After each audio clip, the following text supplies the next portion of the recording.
Като стана голям, май ще стана строителен предприемач. Айде сега да местим лампата отвътре тук. Нищо лошо не е станало с ракетите. О, идеално. Просто вижте. Ето тук така ще идва. Хоп, дай да мине ухото. И ето тук така ще идва светлина. Сега ще светлим и ще видим как изглежда.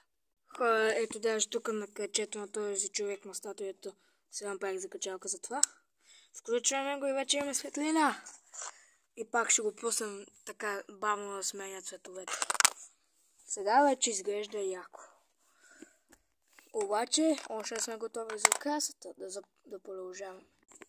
Айде, любимата ни маса идва. Опа. И тя ще дойде ето тук. Като ракетата, тук ще ни е закослалнята и това беше